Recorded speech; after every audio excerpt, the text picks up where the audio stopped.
Assalamualaikum warahmatullahi wabarakatuh. Alhamdulillahirabbil alamin.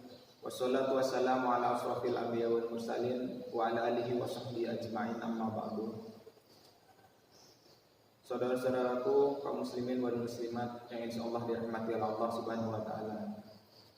Di sini saya akan mencoba mentafsirkan surat Al-Baqarah ayat 173 yang bunyinya A'udzu billahi minasy syaithanir rajim. Bismillahirrahmanirrahim. Innama harrama 'alaikumul maitata wan dama wa lahmal khinziri wa ma ukhilla bihi li ghairillah faman yutturra ghayra baghin wala 'adin fala isma 'alaihi innallaha ghafurur rahim. Shadaqallahul azim. Yang artinya sesungguhnya dia hanya mengharamkan atasmu bangkai, darah, daging babi, dan daging hewan yang disembelih dengan menyebut nama selain Allah Subhanahu wa taala. Tetapi barang siapa terpaksa memakannya bukan karena menginginkannya, tidak pula melampaui batas, maka tidak ada dosa baginya. Sesungguhnya Allah Maha Pengampun, Maha Penyayang. Quran surat Al-Baqarah ayat 173. Innama harrama 'alaikumul maitata. Harrama, dan sesungguhnya dia mengharamkan maitata, bangkai. Bangkai di sini yaitu hewan yang mati tidak karena disembelih, atau mati karena terjatuh, mati karena tertabrak, atau mati karena tua. Waddama, darah masfufah. Yang dimaksud darah masfufah yaitu darah yang mengalir kemudian ditampung dalam suatu wadah, kemudian dibekukan dan dikonsumsi. Itu namanya darah masfufah.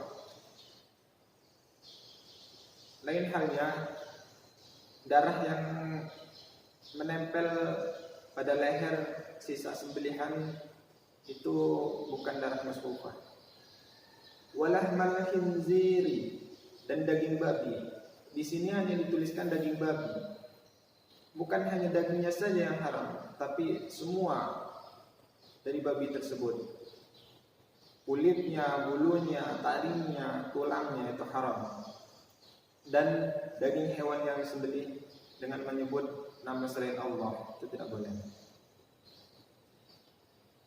Asbabun nuzul ayat di atas yaitu bertujuan untuk mencela masyarakat jahiliyah di Mekah dan Madinah. Karena kebanyakan dari mereka itu memakan makanan hewan yang mati tanpa disembelih dengan anggapan hewan tersebut halal. Maksud dari ayat di atas adalah Allah Subhanahu wa taala memerintahkan hamba-hambanya yang beriman agar memakan makanan yang baik-baik dari rezeki yang telah dianugerahkan Allah taala kepadanya, dan senantiasa bersyukur kepadanya atas rezeki yang diberikan Allah Subhanahu wa taala. Kemudian kita dalam konsumsi suatu makanan, kita juga harus berhati-hati. Makanan yang baik belum tentu baik. Maksudnya ialah makanan yang baik belum tentu halal, tapi makanan yang halal pasti baik.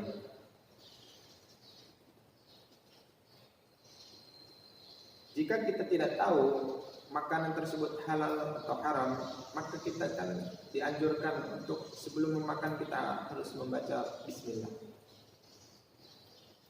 Kita sebagai seorang mukmin yang beriman kepada Allah Subhanahu wa taala diharuskan untuk memakan makanan yang baik dan rezeki yang Allah berikan kepada kita, baik dari zat, baik dari segi zat, dan baik dari cara mendapatkannya.